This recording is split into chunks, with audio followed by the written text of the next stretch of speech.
Sa ngalan ng Ama, ng Anak, at ng Espiritu Santo. Amen.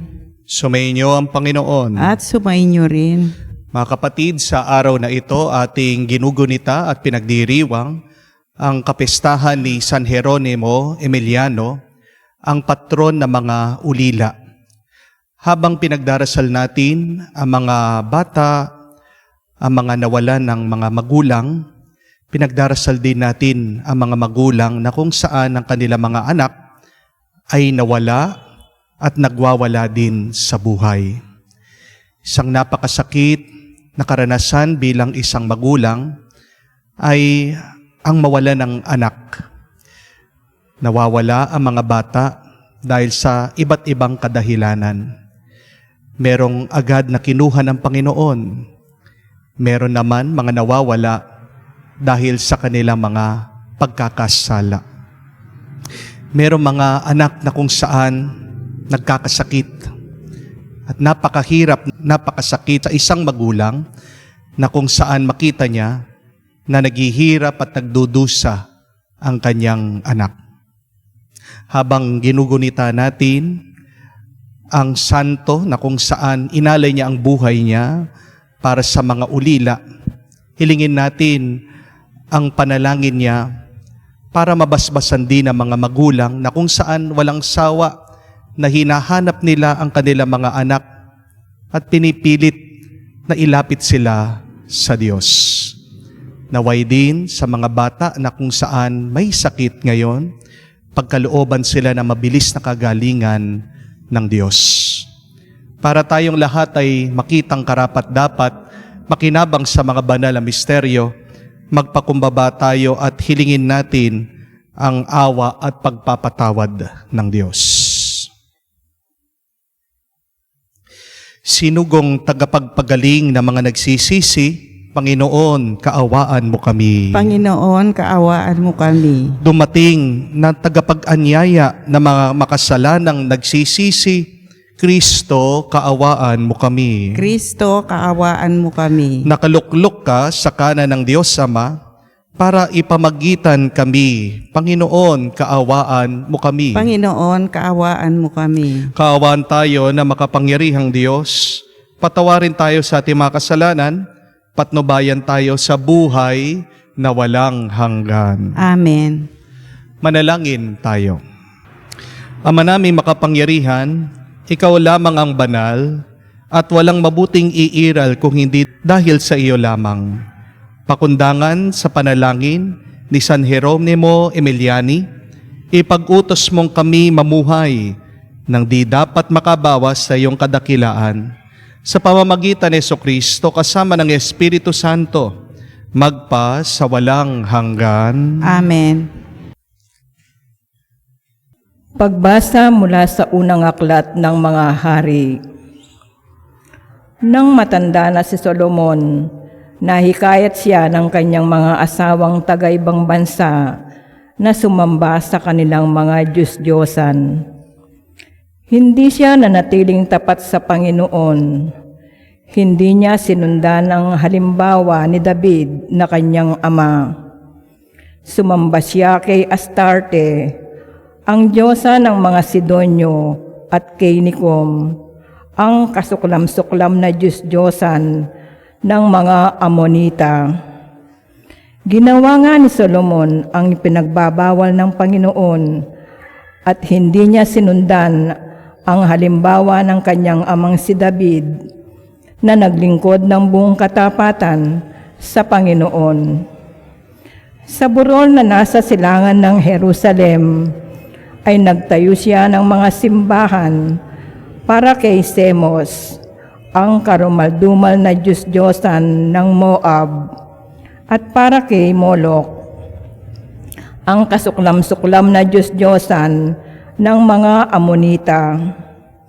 Ipinagpagawa niya ang kanyang mga dambana, ang mga Diyos-Diyosan ng lahat niyang mga asawang dayuhan, at ang mga ito'y nagsuob doon ng kamanyang at naghain ng mga handog.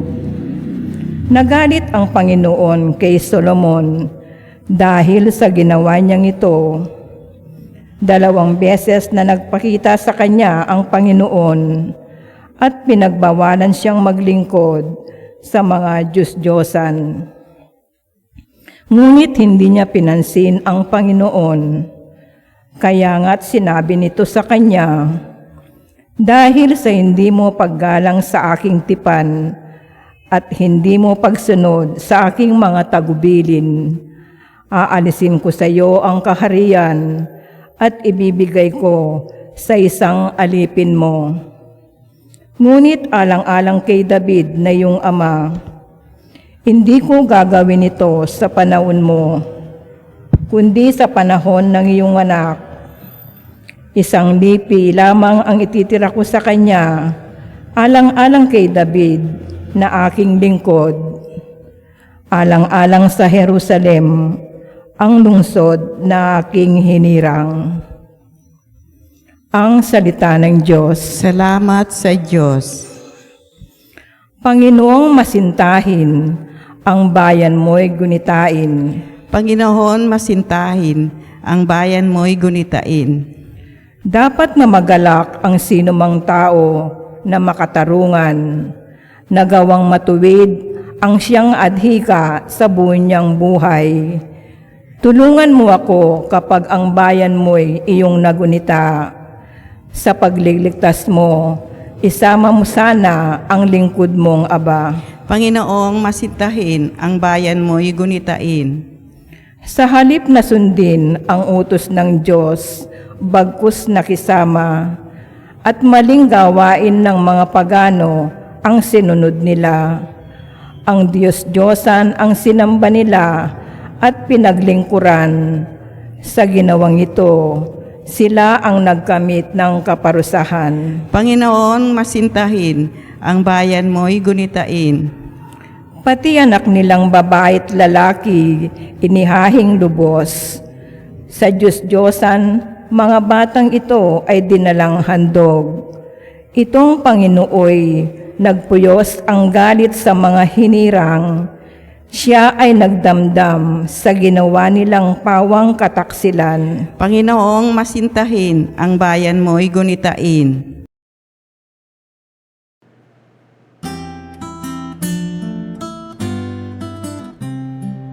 Alleluia, alleluia, alleluia, alleluia, alleluia, alleluia, alleluia, alleluia, alleluia, alleluia, alleluia, alleluia. Aleluya, aleluya. Sa kababaan ng loob, dinggin ang salita ng Diyos upang kayo ay matubos. Aleluya, aleluya. Sumainyo ang Panginoon. At sumainyo rin. Ang mabuting balita ng Panginoon ayon kay San Marcos. Papuri sa iyo, Panginoon. Nung panahong iyon, nagtungo si Jesus sa lupain ng Tiro at tumuloy sa isang bahay doon. Ayaw sana niyang malaman na naroon siya. Subalit hindi gayon ang nangyari. Ang pagdating niya'y nabalitaan ng isang inang may maliit na anak na babaeng inaalihan na masamang espiritu. Pumunta siya agad kay Jesus at nagpatirapa sa kanyang harapan. Ang babaeng ito ay hentil, tubo Syrophoenicia. Ipinamanhik niya kay Jesus na palayasin ang demonyo na nasa kanyang anak. Ngunit sinabi ni Jesus, kailangan busugin muna ang mga anak. Hindi dapat kunin ang pagkain ng anak upang ihagis sa tuta. Tunay nga po, Panginoon, tugon ng babae. Ngunit ang mga tuta na nasa ilalim ng hapag ay naninimot ng mga mugmong na nalalaglag sa kinakainan ng mga anak. Kaya't sinabi sa kanya ni Jesus, dahil sa sinabi mo, maaari ka nang umuwi. Iniwan ng demonyo ang iyong anak. Umuwi ang babae at naratnan niya sa higaan ang bata. Iniwan na ng demonyo. Mga kapatid, ang mabuting balita ng Panginoon. Pinupuri ka naming Panginoong Esokristo. Magandang araw po muli sa inyong lahat. Mga kapatid, kung kayo po ay nasisiraan ng loob ngayon, I want you to remember this, memorize this, repeat this when you are discouraged, when you are depressed, and when you are ready to give up. Remember this saying, that a winner is a loser who tried one more time. Ang ganda po nun, no? Sino ang nanalo? Sino ang nagwagi? Siya yung bigo, pero minsan pa sumubok. Kung handa ka ng sumuko, magpahinga ka lang. Huminto, pero wag kang bibitaw, wag kang aalis, wag kang uurong. Hindi mo alam, kapatid, baka sa isang pagsubok mo na lang, panalo ka na. Ang sabi nga, some closed doors are not locked. You just need to push them. Kala mo nakasara ang pintuan? Kala mo sinasabi sa'yo, hindi. Pero hindi mo pa naman sinubukan na itulak ito. Kung susubukan mo lang, kung gagawin mo lang, kung didiretso ka, hindi pala nakakandado. Oo, sarado, pero kailangan mo lang itulak ito. Not all closed doors are locked. Tandaan niyo po yan. Hindi ibig sabihin pag sinabi ng Panginoon na hindi ay hindi talaga. Sinusubukan lang tayo ng Diyos. Tinitingnan lang niya kung gaano kalakas ang ating pananampalataya. Gusto lang talagang makita ng Diyos kung talagang gustong-gusto natin. That is a good question. Are you pushing? Are you trying? Di ba? Ang push ay acronym PUSH. Ibig sabihin, pray until something happens. Do you keep on praying? Do you keep on trusting the Lord? Tandaan niyo po, walang nananalo na sumuko. Tingnan niyo po sa Biblia. Kung kayang sumuko si David, de sana nanalo si Goliath. Kung sumuko kaya itong si Jose na pinagbili ng kanya mga kapatid, de sana nakakulong pa rin siya doon sa kulungan. Hindi siya naging kanan kamay ng paraon, ng Pharaoh. Kung sumuko si David, hindi siya naging hari. Amen? Kung sumuko itong babae, itong nanay na kung saan nakikiusap, na paalisin ng Panginoon ang demonyo na sumapi sa kanyang anak, sana hindi gumaling yung kanyang minamahal. Mga kapatid, pagpasuko ka na, sabihin mo lang sa iyong sarili, one more try, one more try, one more try. Pag nasisiraan ka na ng loob, sabihin mo sa sarili mo, sige pa, sige pa, sige pa. Pag parang ayaw mo na, sabihin mo, push, push, push, pray, pray, pray. Kaya mo yan, kaya mo yan, kaya mo yan. Kasi sometimes in life, you also need to become your coach, your cheerleader, your motivator. Tayo na nga yung nakikidigma, tayo na nga yung nakikilaban, tayo na nga yung nakikipagsapalaran. Pero pag wala sa labas na nagpapalakas sa iyo, nagtutulak sa iyo, ibig sabihin, nasa loob mo na. Dahil huwag nating kalimutan, nasa loob din natin ang banal na Espiritu. Remember that, my dear friends? When nobody outside is pushing you, encouraging you, helping you, the help that you need is already in you. Nasa iyo na ang tulong. Maniwala ka. Nasa iyong banal na Espiritong nagpapalakas sa iyo, nagtutulak sa iyo. Tandaan niyo po, dahil sa kakasubok mo, magwawagi ka rin at ibibigay sa iyo ng Diyos ang pagpapala na hinihiling mo. Tanungin niyo din po ang iyong sarili bago po kayo sumuko. Ano kaya ang itsura ng buhay ko kung hindi ako susuko? What would become of my life if I keep trying, if I keep pushing, if I keep fighting? Ano ang itsura ng buhay mo kung hindi ka susuko at magpapatuloy ka? Ano ang itsura ng buhay mo kung hindi ka susuko kahit na yung asawa mo ayaw na? iniiwan ka, nagpapatuloy ka pa rin, pinagdadasal mo pa rin, umaasa ka pa rin na magbabago siya. Anong itsura magiging ng inyong pamilya? Ano ang itsura ng buhay mo? Kung kahit na naubos ang pera mo, marami kang utang, hindi ka pa rin tumitigil, dumidiskarte ka pa rin, naghahanap ka ng paraan para kumita. Ano ang larawan ng iyong buhay na nalampasan mo lahat ng iyong mga problema sa pera? O anong itsura ng buhay mo? Kung gagaling ka, kung hindi ka susuko dyan sa iyong sakit. Mga kapatid, tandaan niyo po, huwag niyong titignan ang balakid ng inyong buhay. Pero tignan mo, ano ang grasya, ano ang pagpapala pagkatapos ng iyong mga balakid at pagsubok. Success is never easy. Amen? Because if success is easy, then everybody now is successful. Pero yan po ang masakit at mahirap na katotohanan. Success is difficult. Kaya nga, napakakaunti na mga successful na tao. Success is only given to the deserving. Sino mga nagtatagumpay?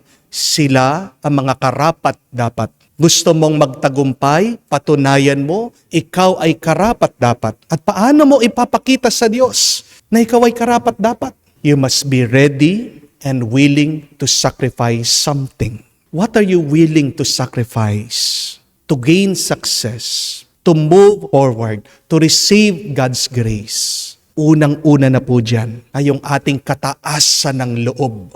Unang-una na po dyan ay ang ating pride, ang ating ego. Kaya nga, tingnan nyo ang babae, nagpakumbaba siya, hindi siya sumuko, nagpatuloy siya, pinagpala siya, binasbasan siya. Gusto mo din na magtagumpay, pagpalain at basbasan, umpisahan mo sa pagpapakumbaba at huwag kang susuko. Ang tanong, are you deserving? Prove it by your humility and by your moving forward, by not giving up. Subukan mo muli. Huwag mong hahayaan na masira ang loob mo. Try. Kaya mo yan. Ito ay ang boses ng Diyos na naririnig mo. Itatak mo, hayaan mong pumasok sa iyong puso. Sinasabi sa iyo, pakinggan mo, kaya mo yan. Sige pa, minsan pa, malapit na makakamtan mo na ang pagpapala, ang bendisyon, ang grasya, ang tagumpay. Amen. At binuwag ni Jesucristo ang pader na naghihiwalay sa mga Hudyo at Hentil bilang isang sambayanan na nagkakaisa. Bago at walang hanggang tipan, manalangin tayo sa amang nagbubuklod sa ating itugon. Panginoon, dinggin mo kami. Panginoon, dinggin mo kami. Ang simbahan sa buong daigdig naway maging daluyan ng awa, kapayapaan at pag-ibig ng Diyos. Manalangin tayo sa Panginoon. Panginoon, dinggin mo kami. Bilang komunidad ng mananampalataya, naway hindi tayo magkahati-hati dahil lamang sa mga simple o walang kwentang dahilan ng away at hindi pagkakaunawaan. Manalangin tayo sa Panginoon. Panginoon, dinggin mo kami. Ang mga inang nagiging balisa at nag-aalala tungkol sa kalusugan ng kanilang mga anak, naway huwag makalimot na tumawag kay Jesus para sa tulong at ginhawang kinakailangan. Manalangin tayo sa Panginoon. Panginoon, dinggin mo kami. Sa katahimikan po ng ating puso, sabihin natin, banggitin natin ngayon sa Diyos, magtiwala tayo na alam niya ang ating mga pangangailangan. Makapangyarihang Diyos, aming kanlungan at lakas, nais mo na kami ay maging iisang sambayanan. Maging bukas nawa ang aming kalooban sa pangangailangan ng iba at huwag silang ihiwalay mula sa aming pagsasamahan. Hinihiling namin ito sa pamamagitan ni Kristo, aming Panginoon. Amen.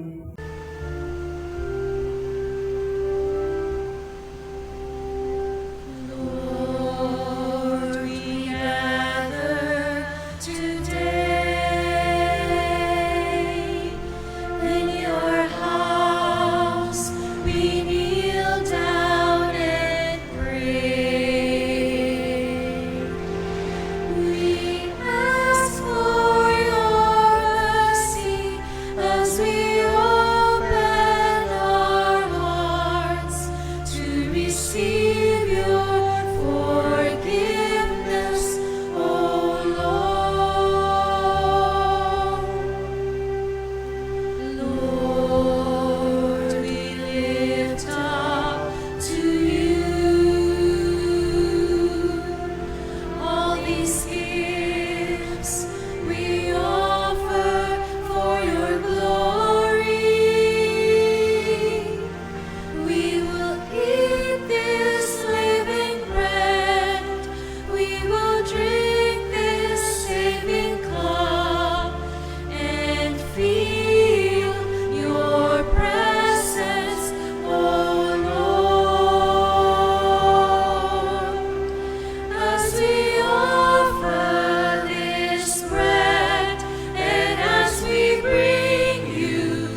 source of our lives, and together we will serve you with love. Manalangin kayong mga kapatid para ang ating mga paghahain ay kalugdan ng Diyos amang makapangyarihan. Tanggapin nawa ng Panginoon itong paghahain sa iyong mga kamay, sa kapurihan niya at karangalan, sa ating kapakinabangan at sa buong sambayanan niyang banal. Ama naming lumikha, ipagkaloob mong aming mapagkumbabang paglilingkod, ay kalugdan mo sa ikararangal ng mga banal mong kinalulugod, at sa ikadadalisay ng aming katauhan at loob, sa pamamagitan ni Jesucristo kasama ng Espiritu Santo, magpa sa walang hanggan. Amen. Sumainyo ang Panginoon. At sumainyo rin. Itaas sa Diyos sa inyong mga puso at diwa. Itinataas namin sa Panginoon. Pasalamatan natin ang Panginoong ating Diyos. Marapat na siya ay pasalamatan. Ama naming makapangyarihan, tunay nga marapat na ikaw ang aming pasalamatan. Ikaw ang nagniningning sa piling ng mga banal, na kinararangal mo sa kanilang kabutihan. Binibigay mo silang huwaran namin araw-araw sa pamamagitan ng anak mong si Jesucristo. Kami naliligid na mga banal na tao. Sila'y mga saksi na ang pananalig sa iyo ay magaganap namin sa ikararangal mo. Kaya kaysa na mga anghel na nagsisiawit ng papuri sa iyo, walang humpay sa kalangitan, kami nagbubunyi sa iyong kadakilaan.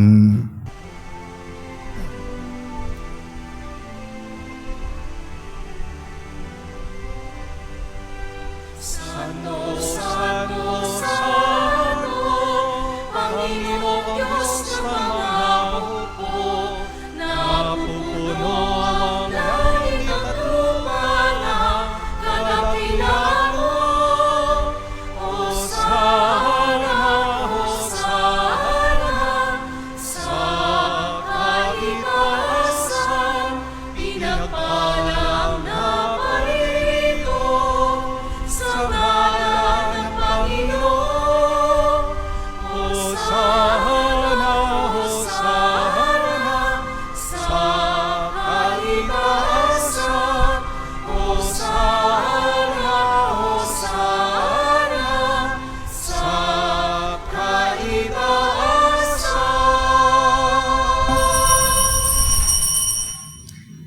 Ama naming banal, ikaw ang bukal ng tanang kabanalan. Kaya't sa pamamagitan ng iyong Espiritu, gawin mong banal ang mga kaloob na ito upang para sa amin maging katawan at dugo ng aming Panginoong Hesukristo. Bago niya pinagtiis ang kusang loob na maging handog, hinawakan niyang tinapay, pinasalamatan kanya. Pinaghati-hati niya iyon, inabot sa kanya malagad at sinabi, "Tanggapin ninyong lahat ito at kanin. Ito ang aking katawan na ihahandog para sa inyo."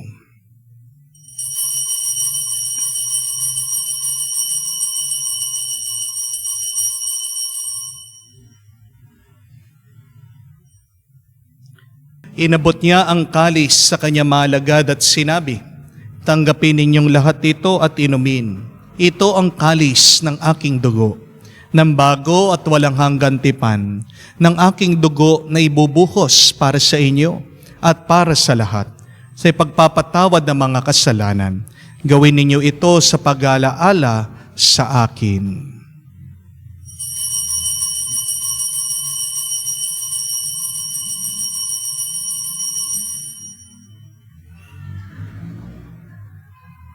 Ang misteryo ng pananampalataya.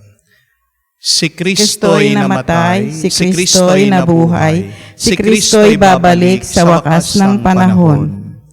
Kaya ginagawa namin ngayon ang pag-alaala sa pagkamatay at muling pagkabuhay ng iyong anak. Kaya inialay namin sa iyo ang tinapay nagbibigay buhay at ang kalis na nagkakaloob ng kaligtasan. Kami nagpapasalamat dahil kami yung minarapat na tumayo sa harap mo para maglingkod sa iyo. Sinasamo namin kami magsalo-salo sa katawan at dugo ni Kristo ay mabuklod sa pagkakaisa sa pamamagitan ng Espiritu Santo. Amalingapin mong iyong simbahan laganap sa buong daigdig. puspusin mo kami sa pag-ibig. Kaysa ni Francesco, ang aming Papa, Florentino, aming Arsobispo, at ng Tanang Kaparian. Alalahanin mo rin ang aming mga kapatid na nahihimlay, may pag-asang muling mabubuhay.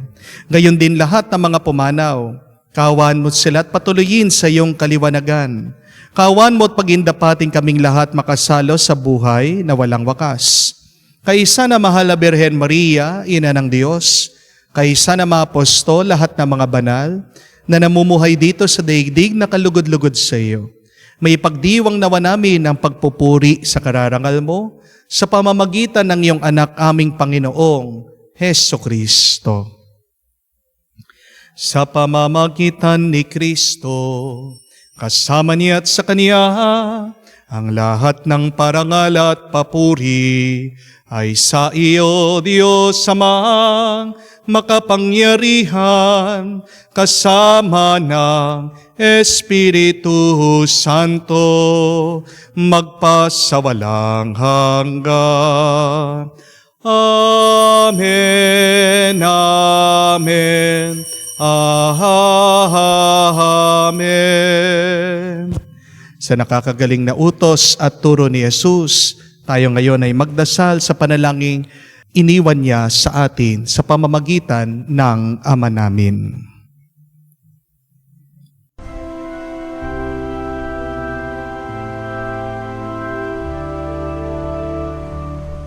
Ama namin, sumasalangit ka, sambahin ang ngalan mo, mapasa amin ang kaharian mo, sundin ang loob mo dito sa lupa para nang sa langit. Bigyan mo kami ngayon ng aming kakanin sa araw-araw, at patawarin mo kami sa aming mga sala para ng pagpapatawad namin sa nagkakasala sa amin, at huwag mo kaming ipahintulot sa tukso, at yaya mo kami sa lahat ng masama. Hinihiling namin kami adya sa lahat ng masama, pagkalooban ng kapayapaan araw-araw, iligtas sa kasalanan, ilayo sa lahat ng kapamakan, samantalang aming pinanabikan ang dakilang araw ng pagpapahayag ng tagapagligtas naming si Heso Kristo. Sapagkat iyo ang kaharian at ang kapangyarihan at ang kapurihan magpakailanman. Amen. Panginoong Heso Kristo, sinabi mo sa iyong mga apostol, kapayapaan ang iniiwan ko sa inyong aking kapayapaan binibigay ko sa inyo. Tunghayan mo ang aming pananampalataya, huwag ang aming pagkakasala. Pagkalooban mo kami ng kapayapaan at pagkakaisa ayon sa iyong kalooban. Kasama ng Espiritu Santo, magpa sa walang hanggan. Amen. Kapayapaan ng Panginoon ay laging sumainyo. At sumainyo rin. Magbigayan po tayo ng kapayapaan sa bawat isa. Peace with you po. Kapayapaan po sa inyong lahat. Kordero ng Ang Diyos. Diyos na nag-aalis ng kasalanan ng sanlibutan, maawa ka sa amin. Kordero ng Diyos na nag-aalis ng mga kasalanan ng sanlibutan, maawa ka sa amin. Kordero ng Diyos na nag-aalis ng mga kasalanan ng sanlibutan, ipagkaloob mo sa amin ang kapayapaan.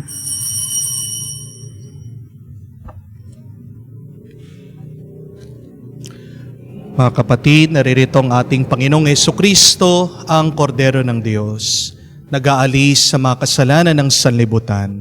Mapalad tayong lumalapit sa piging ng kordero.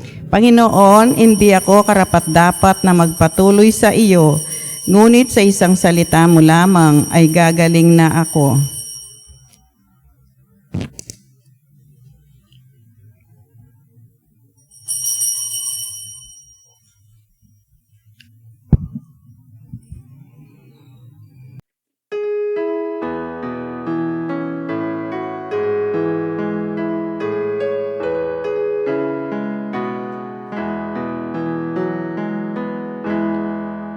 Tinanggap ko ang buhay na Diyos, puso ko ay nakalaya.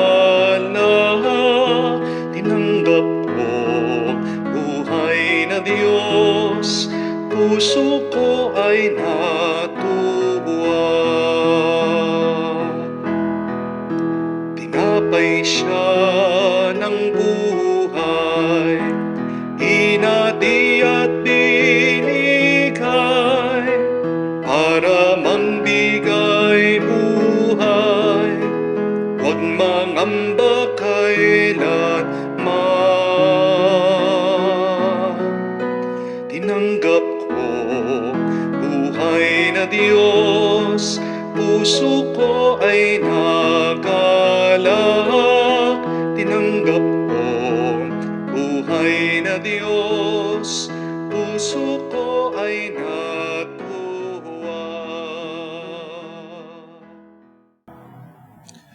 Manalangin tayo. Ama naming mapagmahal, sa pagsilang sa langit na mga banal, kami mga nakinabang ay dumadalangin, magkamit ng di magmamaliw na kabutihang ngayon paman ay minamagandang loob mong binibigay. Sa pamamagitan ni Hesukristo, kasama ng Espiritu Santo, magpa sa walang hanggan. Amen. Alam po natin ang kasabihang, try and try until you die. Napakapangit na kasabihan, hindi po ba? We have to remember that you don't have to die by keep on trying. Kailangan nating maunawaan na hindi dapat kamatayan ang katapusan ng ating pagsubok paulit-ulit. Kung hindi, ang katapusan ng ating pagtsatsaga, pagpupursigi, ay tagumpay, kaligtasan. Ang magandang paniniwala ay, try and try until you succeed.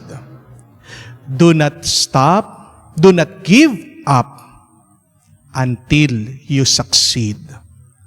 Stop only when you succeed. Kung kayo po ay nanghihina na, nasisira ang loob at malapit ng sumuko, tignan niyo po ang ating Panginoon na hindi sumuko hanggang huli. Hawak-hawak, yakap-yakap, pinupusan ang krus. At nung siya ay sayid na, hirap na, anong kanyang ginawa? Anong kanyang sinabi?